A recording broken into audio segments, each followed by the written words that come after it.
Instructions दिलेले असतात त्याच्याप्रमाणे आयओ डिव्हाइसेस आणि सीपीयू याच्यामध्ये हा डेटा ट्रान्सफर होतो. So this type of data transfer is known as the programmed IO. So it is controlled completely by the CPU, and the main disadvantage of this method is that the total time or much of the time of the CPU is wasted in this data transfer. Okay, that means the CPU has to initiate, the CPU has to give the direction for data transfer, and CPU itself has to terminate or end the data transfer. So all these things are completely controlled by the CPU, that is the processor. So this method of data transfer is known as the programmed IO. Okay, त्याचं एक example मी काल सांगितलं होतं तुम्हाला की C programming मध्ये तुम्ही scanf आणि प्रिंटएफ या ज्या इन्स्ट्रक्शन्स देता तर त्याच्यामुळे आपण आयओ डिव्हाइसेस आणि सीपीयू यांच्यामध्ये हा डेटा ट्रान्सफर घडवून आणू शकतो. Okay, so it is the scanf means you are taking the data from the keyboard से, आणि प्रिंटएफ म्हणजे you are giving the output data to the printer. Okay, so this method you have understood. Okay, त्याच्यानंतर दुसरी जी method आपण काल बघितली, it is on the next page. Wait a minute.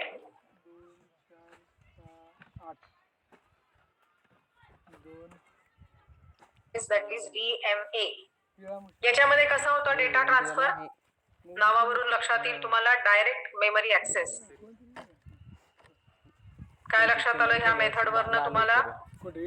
How this data transfer is taking place? शिवाय दिलेलं तुमच्या वापरलं मला अजून माहित आहे का लक्षात? नावावरून कळत आहे बघा, डायरेक्ट मेमरी ऍक्सेस. गाड्या आले तर तीच आला होतं. Yes, anybody? All are there? No? Are you getting my question? म्हणून तर लक्षात आहे. डायरेक्ट सीपीयू ला मेमरी ऍक्सेस कर. डायरेक्ट मेमरी आणि डेटा ट्रान्सफर कुणाकुणामध्ये अपेक्षित आहे?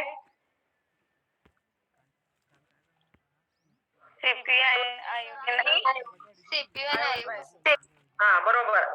मग डायरेक्ट मेमरी ऍक्सेस मध्ये काय होतं? High speed data transfer takes place bypassing the CPU between memory and IO device. Direct IO device आणि मेमरी मध्ये फास्ट डेटा ट्रान्सफर होतो. CPU ला बायपास जातं, म्हणजे CPU त्याचं काम करत राहू शकतो. It can continue its execution. CPU is not involved here. तर त्याच्यासाठी एक इंटरफेसिंग डिव्हाइस आपल्याला लागतो, that is called as the DMA controller. Okay, direct memory access DMA controller ही एक IC असते. So with this IC we can have the direct memory access. So for high speed data transfer this method is used for data transfer here. मग इथं काय केलं जातं? DMA controller कडून DMA request ही प्रोसेसरला पाठवली जाते. So after getting the acknowledgement, DMA controller will take the buses of the CPU system bus. दोन्ही buses it will be taking address and the data bus, and through this address and data bus IO device will have data transfer between memory and the IO devices. म्हणजे CPU त्याचं काम म्हणजे continue होऊ शकतो. Okay, so the advantage in this is that the CPU is wasting its time for data, and second that very data transfer is taking place here. Okay, त्यामुळे previous method मध्ये programmed IO मध्ये जो disadvantage होता, so to overcome that we can use this for high speed data transfer. So this is direct memory access for data transfer between CPU and IO devices. Yes, have you understood this method also in detail? Yes, from DMA also? Yes, ma'am. आणि तिसरी जी method आपण काल बघितली, interrupt initiated IO. काय कळालं काय method मध्ये तुम्हाला? How data transfer takes place?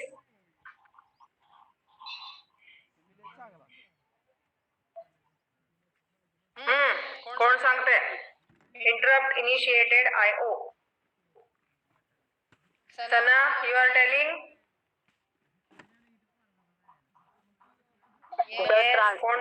The interface inform the computer when it's read this type of request is called interpret. Yes. Yes, continue.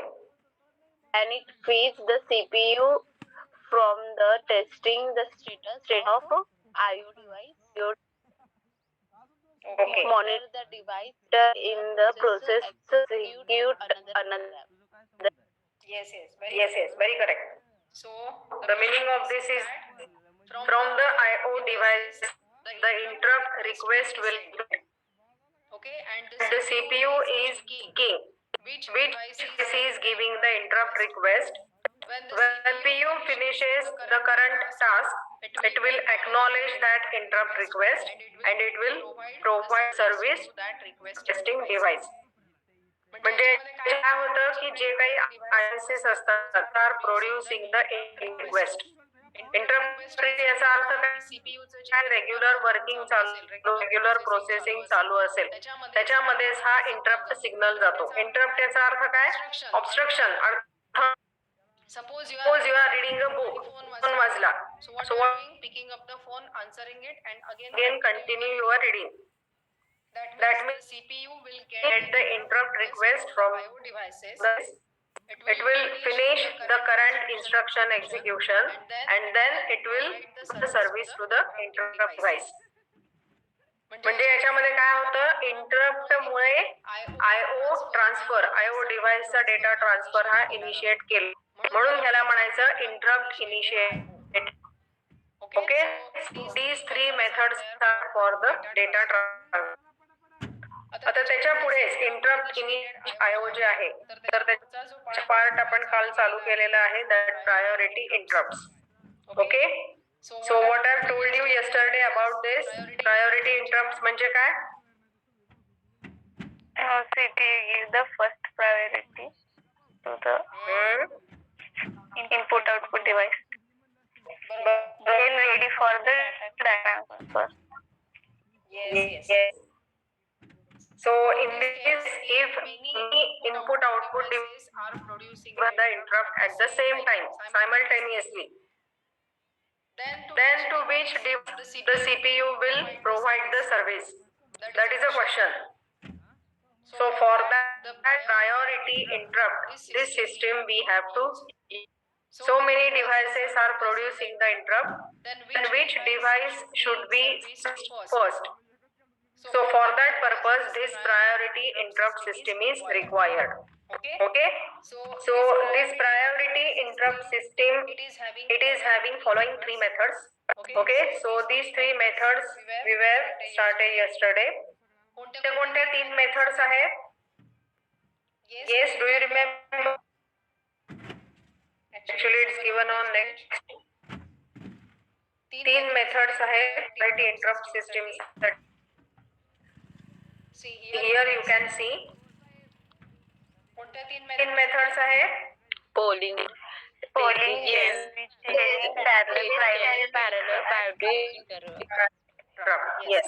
So according to these methods, काही याचे software method आहे, hardware method. So by using these different methods, priority interrupt is established. So the first method is polling method. Polling method मध्ये काय असतं?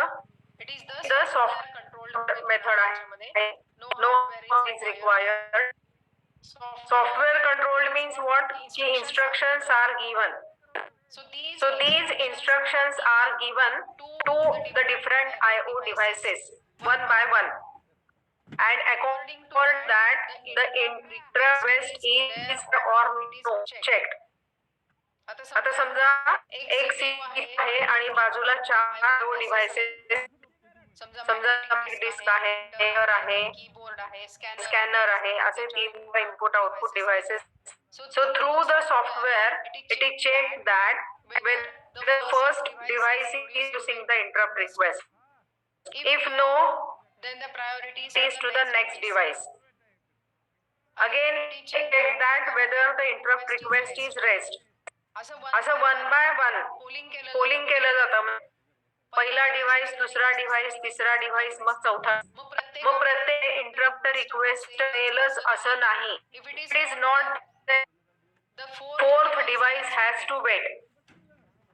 मग याच्यामध्ये disadvantage काय आहे की पहिल्या 3 डिव्हाइस रिक्वेस्ट नाहीये. डायरेक्ट डिव्हाइस कडून जर इंटरप्ट रिक्वेस्ट असेल तर unnecessary the fourth device has to wait till its turn comes.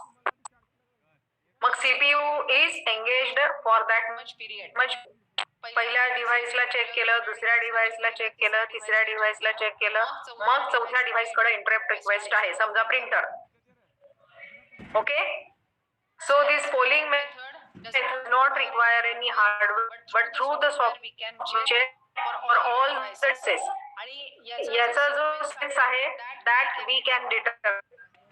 So for that purpose you have to arrange the devices that which is frequently required. वरचे लागत असेल त्याला हायेस्ट प्रायोरिटी सेट करा आणि जो कमी करायला लागत असेल त्याला आपण हायेस्ट प्रायोरिटी देतो. Okay, so this we are set priority, but the CPU and the IOSs will get the server very much slower. कारण प्रत्येक सीपीयू ला डिव्हाइस कडनं इन्वेस्ट आहे का हे चेक लागेल. नसेल पुढचा डिव्हाइस तर पुढचा डिव्हाइस असेल तर त्या डिव्हाइस सर्व्हिस रूट त्याच्यासाठी एक वेक्टर ऍड्रेस दिलेला असतो, त्याचा ऍड्रेस दिलेला असतो आणि त्या ऍड्रेस वर that interrupt service routine will be serviced. मग परत पुढच्या डिव्हाइसला चेकिंग केलं जातं. त्याचा जर इंटरप्ट सर्व्हिस असेल तर त्याला वेगळा वेक्टर ऍड्रेस दिला जातो आणि तिथं त्याचा प्रोग्राम लिहिलेला असतो for servicing that particular interrupt. कारण प्रत्येक डिव्हाइसेसचा इंटरप्ट हा वेगवेगळ्या रिझन साठी असू शकतो. त्याच्यामुळे तिथं त्या डिव्हाइसच्या साठी जे सर्व्हिस रूटीन दिलेलं असतं त्या मेमरी ऍड्रेस कडे हा कंट्रोल दिला जातो. Yes, all of your Yes, ma'am. So this is the polling method. This is purely software method of the prior interrupts. No hardware is required here. Okay. जर आपल्याला करायची जर असेल इंटरप्ट साठी then you have to use hardware. कारण याच्यामध्ये कसं होतंय प्रत्येक डिव्हाइसला चेक करायचं तिथं असेल तर त्याची सर्टिन एक्झिक्यूट होते, मग दुसरा मग तिसरा याप्रमाणे. जर आपल्याला प्रोसेस करायची असेल increase the speed we have the hardware. तर पुढच्या ज्या 2 मेथड्स आहेत त्याच्यामध्ये लागणार आहे इलेक्ट्रॉनिक लागणार आहे. So these hardware interrupt system. Okay, so see this first method hardware Daisy chain. तर डेझी प्रायोरिटी मी दाखवलेलं आहे बघा.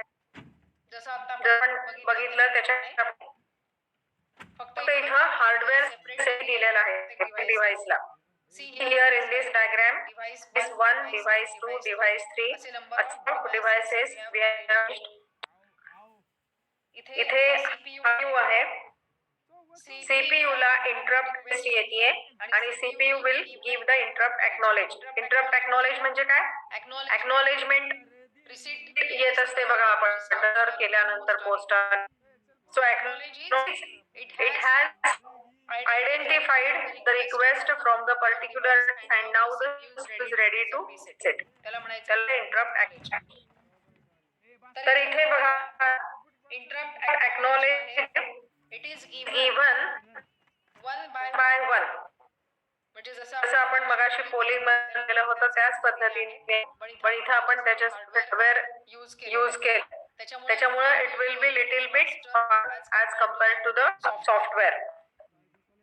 So here the processor data it is given to this priority interrupt system आणि याच्यामध्ये काय दिलेलं आहे इंटरप्ट बेस हे डिव्हाइस 1 डिव्हाइस 2 डिव्हाइस 3 याच्याकडून सीपीयू ला.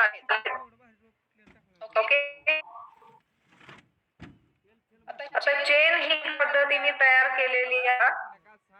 डिव्हाइस ची जर रिक्वेस्ट असेल तर त्याला इंटरप्ट एक्नॉलेज सिग्नल जातो. It is getting the vector address. Vector हा काय असतो सबरूट असतो की त्या ऍड्रेसला डिव्हाइस साठी प्रोव्हाइड केली जात असते. परत request is checked for another device. Again third device. पण इथे सगळे इंटरप्ट रिक्वेस्ट डायरेक्टली सीपीयू गेलेले आहेत. त्याच्यामुळं मध्ये आधी कुठल्याही डिव्हाइस कडनं जर इंटरप्ट रिक्वेस्ट गेली तर CPU will give simply the vector address to that device and routine will be followed. येते लक्षात? So this daisy chaining method form the second, third, fourth जेवढे त्याच्यामध्ये असतील त्याची एक चेन होते आणि त्याच्या the service here. So this particular figure shows the connection of devices and the CPU. It request ही जी लाईन आहे connect to all the devices. If any device has the signal, okay, the low level तर interrupt request touch line ही low येते आणि the interrupt is given to the here. मग सीचा response काय? the interrupt knowledge signal. तर याच्यात PI आणि PO प्रत्येक device PI is the priority input आणि PO priority output. आता एक्नॉलेज सिग्नल जो आहे तो पहिल्या डिव्हाइस कडून दुसऱ्या डिव्हाइस आणि परत दुसऱ्या कडून पहिल्या डिव्हाइस या प्रमाणे पुढे फॉरवर्ड करत असतो चेन फॉरवर्ड. जर device 1 is not request interrupt मग त्याचा जर इंटरप्ट राहिलेला तर तो जो अटॅचमेंट आहे तो परत डिव्हाइसला पास असतो. So in this case priority is given low here. हे लो आहेत हे सगळे आणि त्याच्यावरून त्याला परत त्याचा वेक्टर ऍड्रेस हा दिला जात असतो. So in this way this arrangement does not require the polling. म्हणजे प्रत्येक डिव्हाइसला बघत बसावं लागत नाही की इंटरप्ट रिक्वेस्ट आहे का असं पोलिंग सारखं बसावं लागत नाही. Directly the device which is using the it is directly given to the CPU. CPU जर फ्री असेल will produce the acknowledge. फक्त इथे acknowledgement काय होईल पहिल्या डिव्हाइसला मिळेल. त्याला जर काही इंटरप्ट सर्व्हिस रुटीन नसेल तर it will be passing to the next device. Okay आणि मग त्या डिव्हाइसला जेव्हा इंटरप्ट एक्नॉलेज मिळेल it will get the service here. आता या मेथड मध्ये एक डिसएडव्हान्टेज तुमच्या लक्षात येतोय का बघा. काय होतं ह्याच्यामध्ये डिसएडव्हान्टेज? प्रत्येक वेळेला जो इंटरप्ट एक्नॉलेज आहे तो पहिल्यापासून दुसऱ्याला दुसऱ्यापासून तिसऱ्याला असं चेन फॉर्म मध्ये मिळत जाणार आहे. त्याच्यामुळे होतं काय की समजा पहिल्या डिव्हाइसचं सर्व्हिस रुटीन झालेलं आहे. Okay now the priority output it is given to the priority input of the device 2. Device 2 कडनं इंटरप्ट रिक्वेस्ट गेलेली आहे. So it will service that particular routine. जेव्हा डिव्हाइस कडनं interrupt request okay consider that device 3 interrupt request. मग interrupt knowledge जे आहे ते direct device ला इथं जात नाही. मग इंटरप्ट एक्नॉलेज कुणाला जाईल? पहिल्यांदा डिव्हाइस 1 ला जाईल. 1 कडे जर इंटरप्ट रिक्वेस्ट नसेल तर जाईल. 2 कडे जर रिक्वेस्ट नसेल तर मग 3. आता मध्ये इथं काय होऊ शकतं? इंटरप्ट एक्नॉलेज पहिल्यांदा डिव्हाइस 1 कडे जाईल. तिथं नसेल रिक्वेस्ट तर 2 ला जाईल. तिथं नसेल रिक्वेस्ट तर 3 ला जाईल. आणि जर 1 ला किंवा 2 ला इंटरप्ट रिक्वेस्ट असेल तर getting what I am telling? लक्षात येतंय मी काय सांग? Yes. 1 आणि 2 कडे जर परत रिक्वेस्ट असेल तर काय होईल? इंटरप्ट एक्नॉलेज पुढे जाणारच नाही. 1 will get the service, 2 will get the service आणि मग परत इंटरप्ट एक्नॉलेज येईल ते पुढे जाईल. येते का लक्षात? म्हणजे लाईननी सगळे जण थांबलेले समजा बफे डिनर चालू आहे. ओके 1 बाय 1 सगळे जण बफे घेत आहेत. लाईन कंटिन्यू चेन मध्ये चालू आहे. मध्येच काय होतं? जे ऑलरेडी जेवलेले आहेत ते पण मेंबर्स येतात. They are breaking that queue, they are entering in between आणि they are getting the service. So it is happening like this. म्हणजे ही जी चेन आहे त्या चेन मध्ये जे ऑलरेडी असणारे मेंबर्स आहेत they are again getting the service आणि actually जो शेवटी राहिलेला मेंबर आहे किंवा शेवटचा जो डिव्हाइस आहे it is not getting the service. So this is one disadvantage of the daisy chaining method. Okay, all of you are getting this. म्हणजे चेन प्रमाणे इथं one by one the devices will get the service. Already जो device सर्व्हिस्ड झालेला आहे त्याला सुद्धा परत acknowledge येऊ शकतं कारण तो सिक्वेन्स मध्ये आहे तिथे चेन मध्ये आहे म्हणून. Okay, so this priority interrupt system is known as the daisy chain priority. Okay, समजलीये का ही मेथड सगळ्यांना? Yes, sir. Okay. Now the third method is the parallel priority interrupt. So that diagram is given on the next page. Wait a minute.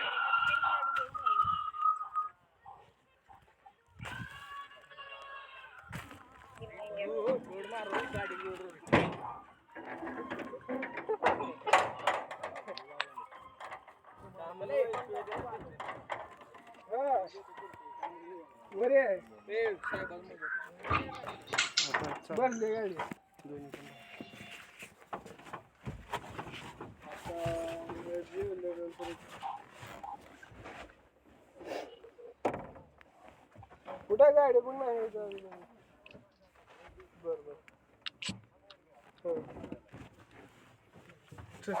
काल गाडी आली आहे.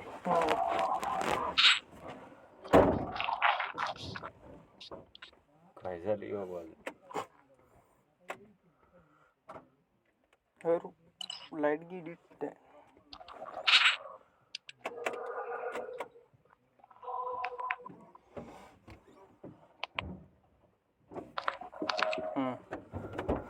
बॅटरीचं हे झालं काय? बहुतेक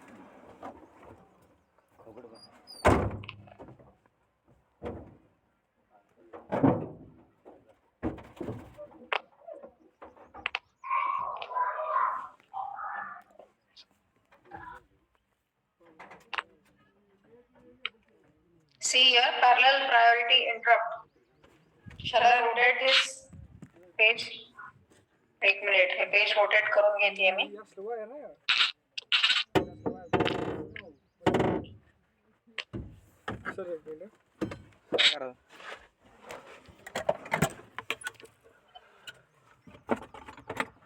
वायर तुकडं नाही असं नाही नाही कागद नाही. कशाला तरी चिटकन पत्र्याला तार वायर तिथं तिथं चिटकून ये. Yes, now all of you can see this diagram. See, this is parallel priority interrupt. तर daisy chain मध्ये काय disadvantage होतं? काय समजलं तुम्हाला? daisy chain method मध्ये daisy chain priority मध्ये disadvantage काय लक्षात आलं तुम्हाला? Yes. चिटकून व्हायची पत्र्याला. When we say to change the priority, so the whole hardware has to be changed. Yes. That means if the first device has already serviced and the third device is producing the interrupt request, तर acknowledge जे आहे ते पहिल्यांदा first device ला जाणार आहे. मग first device कडे जर रिक्वेस्ट नसेल तर ते पुढे पास ऑन होतो थर्ड डिव्हाइस पर्यंत एक्नॉलेज जाईल.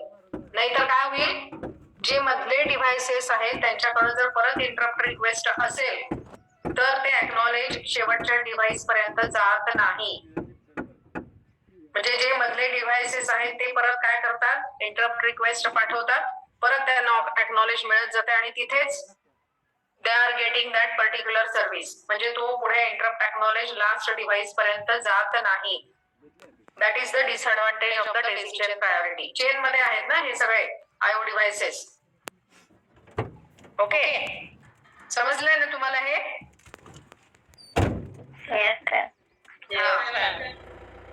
मग हा जो डिसएडव्हान्टेज आहे तो जर ओव्हरकम करायचा असेल तर सगळ्या डिव्हाइसेसला पॅरलली याचा अर्थ काय, सगळ्या डिव्हाइसेसला सेम प्रायोरिटी द्यायला पाहिजे.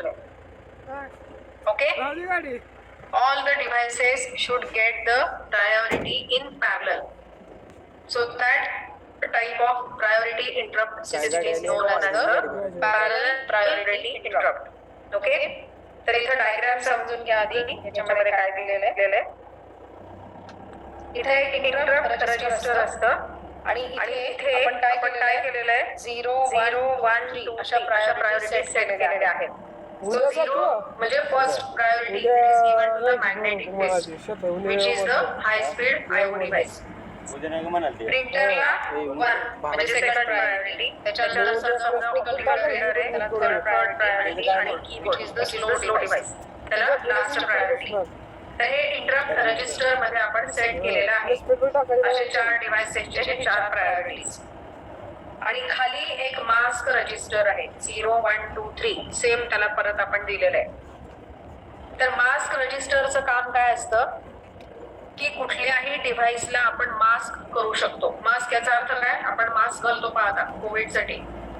So to protect the viruses from the air into our respiration.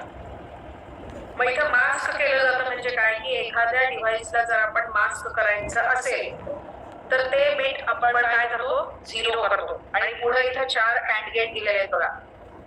एक जरी इनपुट 0 असेल अँड गेटला तर त्याचं आउटपुट 0 येतं. म्हणजे त्या डिव्हाइसचा जो इंटरप्ट आहे तो पुढे सीपीयू ला जातच नाही. पर्टिक्युलर डिव्हाइसला आपण मास्क करू शकतो. ओके, तर त्याच्यासाठी हे इथं मास्क रजिस्टर दिलेलं आहे. जे बिट आपण इथं मास्क करण्यासाठी 1 करतो तो पर्टिक्युलर डिव्हाइस कडनं इंटरप्ट रिक्वेस्ट ही पुढे जात नाही. समजा आपल्याला कीबोर्डला मास्क करायचं आहे तर कीबोर्ड कितव्या नंबरला आहे, 0 1 2 3 3 ला आहे. मग इथं 3 ह्या मास्क रजिस्टर मध्ये इथं 1 करायचं. या ठिकाणी इथं 1 केलं की कीबोर्ड कडची जी रिक्वेस्ट आहे ती पुढे जात नाही. पुढे केलं पुढे बघा इथे त्याला कोण दिसली महाराजी प्रायोरिटी एन्कोडर.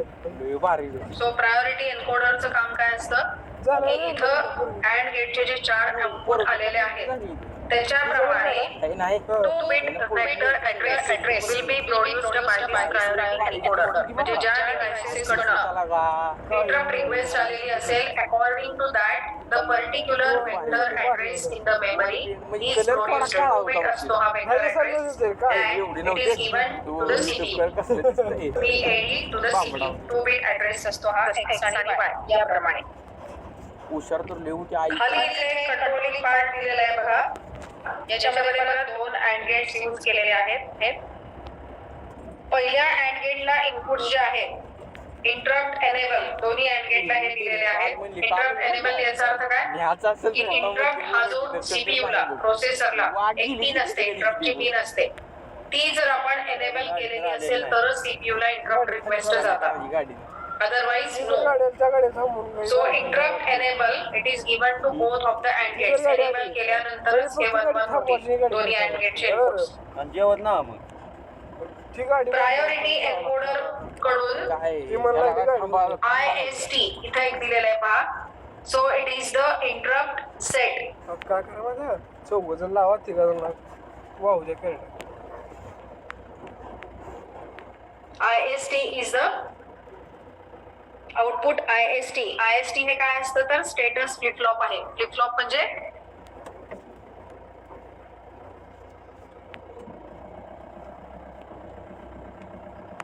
आरामशीर ही गाडी बसते वरती आहे जागा तिसरीच खेप आहे आपल्याला आता 4 खेपा वर्षी खेळ पडते.